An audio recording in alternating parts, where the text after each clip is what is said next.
It's so crazy, I could drink it like tequila sunrise. Put on that Hotel California, dancing around like I'm insane. I feel free when I see no one and nobody knows my name. God knows I tried. God knows I died. God knows I begged, borrowed, and cried. At ayun nga, may pakanta pa tayo. So, yan po yung channeled message para sa inyo, Scorpio, ngayong first week of January 2024. Happy New Year po sa lahat. This is for you, Scorpio. Okay, tignan po natin kung ano ba yung energy mo or yung theme mo ngayong first week. Spirit guide, energy po ni Scorpio. Tignan natin. Spirit guide, energy po ni Scorpio, theme po ng kanyang first week. We have the Lovers. Okay, so ito. Maayos naman yung pinapakita dito. You have choices, okay? And mas pipiliin mo na mas maging maayos lahat. Okay? Mas maging mapayapa yung sitwasyon or kung anumang mga sitwasyon na kakaharapin mo. Tignan pa po natin. We have 3 of Wands. Okay. So, meron kayo ditong isa-sacrifice for your love life. Ayan po. So, meron kayong mga bagay na hindi ipipilit, Scorpio, kasi pwedeng very uncomfortable yun sa person mo. So, tingnan po natin kung ano pa ang mensahe para sa'yo. Ano ba yung magiging struggle mo ngayong week na ito? So, titignan po natin ito not just to scare you, but para maiwasan po ninyo as much as possible. Tignan natin, Spirit Guide, ano po ang pwedeng maging struggle po ni Scorpio ngayong week na ito. So, we have 8 of Swords. Tignan natin, ano pa, Spirit Guide. So, ang nakikita ko lang kasi sa inyo dito is yung limiting beliefs po ninyo. Or pwedeng feeling ninyo trap kayo sa isang sitwasyon, sa isang relationship. Ayan, siguro sabihin natin, yes, mahal mo yung taong to, pero pwedeng nafe-feel mo na parang kinokontrol ka na niya. So, hindi ko alam kung obsessed ba yung person mo or yan yung nafe-feel mo or masyado ka nang nasasakal sa kanya. Tingnan natin. So, pwede nga yung maging struggle mo. Paano mo ba siya kakausapin? How will you address yung ganyang ugali niya? Paano mo ba sasabihin yun sa kanya na hindi siya ma-offend? Siguro yan yung isa-sacrifice mo. So, more on, nakita ko sa'yo dito, mag-give ka talaga ng oras sa person mo. We have Temperance, okay? So, struggle mo din dito is how will you control your emotions? And also, mabilis kang ma-distract ngayong ano na to, ngayong week na ito. Meron din ganyang energy. So, kaya kailangan mo talaga is mag-focus. Kaya 'di ba sabi dun sa kanta, ayong I feel free when I see no one and nobody knows my name. So, parang gusto mo na yung pupunta ka sa lugar na walang nakaka-istorbo sa'yo, yung walang mang-i-istorbo sa'yo, walang tanong ng tanong sa'yo, walang... Basta yun, yung parang gusto mo. Yan, mas free ka na kumilos pag ikaw lang mag-isa. Tignan po natin. Struggle mo, we have 6 of Wands. Okay, yun nga. Ayaw mo talaga, yes, marami sa inyo gusto ninyo yung attention. Pero kasi this week, parang yun yung pinakaayaw ninyo sa ngayon. Okay, parang babaliktad yung mundo o mababaliktad yung isipan ninyo. Madami din kasi ditong nag-e-expect sa inyo. So, siguro yun yung gusto mo na nabaguhin. Okay? Kaya siya nagiging struggle kasi parang masyado ka nang inaasahan dito. Madami nang masyadong expectations yung mga tao sa paligid mo towards sa'yo. Tignan po natin, how will you overcome this? We have, ayan. So, nakikita ko lang dito, kailangan mo lang talaga is magpahinga. Yun nga, 'di ba yung sa kanta, kailangan mo lang talaga na parang saglit na katahimikan. Yan po, para recharge ka, para ma-clear mo ba? Ma-clear mo yung nararamdaman mo, yung mga naiisip mo, Scorpio. And para mas maging inspire ka ulit. Tignan natin, ano naman yung mga blessings na paparating para sa'yo. Spirit Guide, ano naman po yung mga blessings na paparating po kay Scorpio ngayong first week.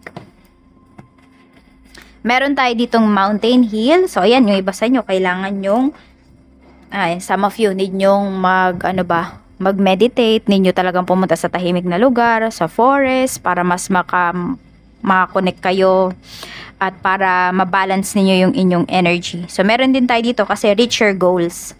Okay, so, ayun. Wala akong masyadong delays na nakikita para sa inyo dito. Pero, meron kayong isa-sacrifice talaga. Actually, ito ay parang gugustuhin po ninyo kung meron man kayong delays na gagawin dito sa life ninyo. Kasi nga may isa-sacrifice talaga kayo dito. More on time yung nakikita ko na isa-sacrifice ninyo for your person. Okay, we have X.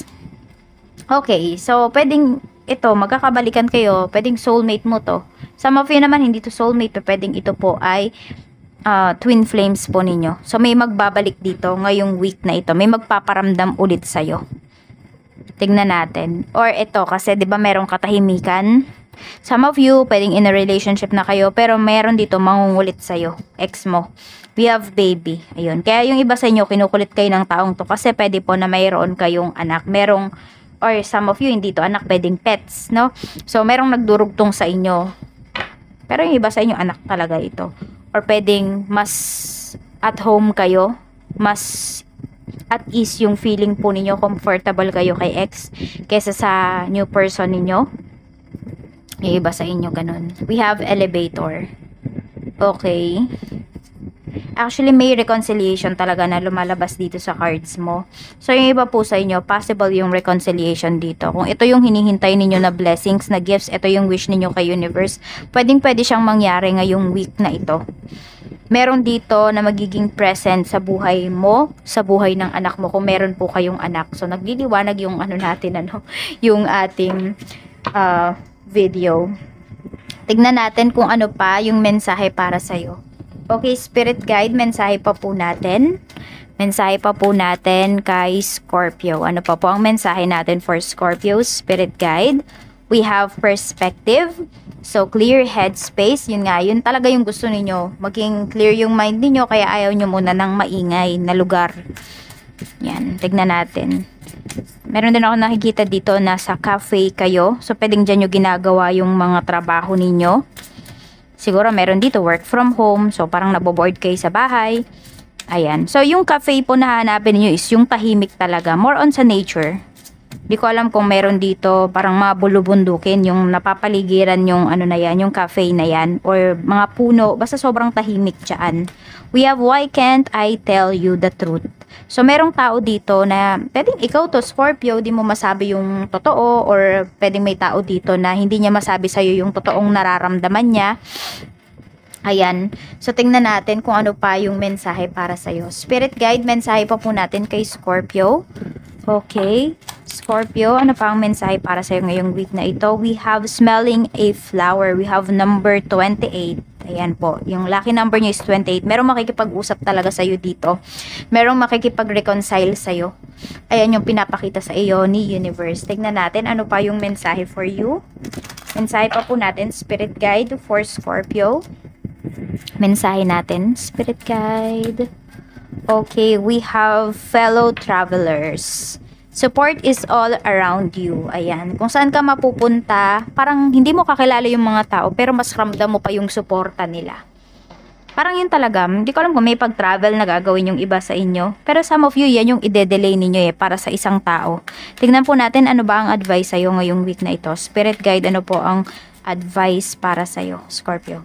We have the sun. Okay. Some of you will feel down just temporarily.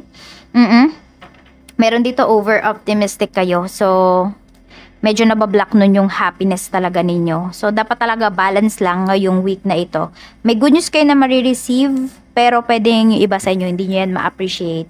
So, ayan lang po, Scorpio. At ito na po yung inyong wishing candle. Mag-wish na po kayo. Weekly natin to gagawin. So, yung next na wishing candle natin is next week. Ay, tama. Second week ng January. Sana mapanindigan natin yan. So, block muna yung unahin natin para ma-release yung mga nag-i-evil eye sa'yo. Pwede na po kayong mag-wish. Maingay lang ako. Para ayan, green for money, career. Ayan, wish na po kayo.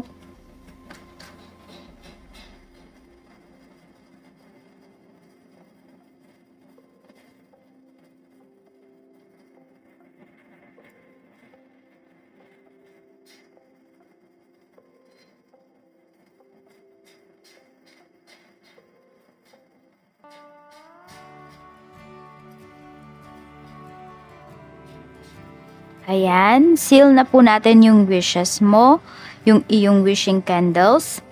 Sabay-sabay po natin itong i-blow in 1, 2, 3. Maraming salamat Scorpio, and I hope this 2024 is mas maging courageous ka, mas maging healthy ka, at mas piliin mo yung mga taong nakapaligid sa'yo. Yan lamang po. At syempre makapal na na bulsa. Makapal na cash. Ayan. At masaganang bank account ngayong ngayong year. Bye-bye po. And enjoy the rest of your week.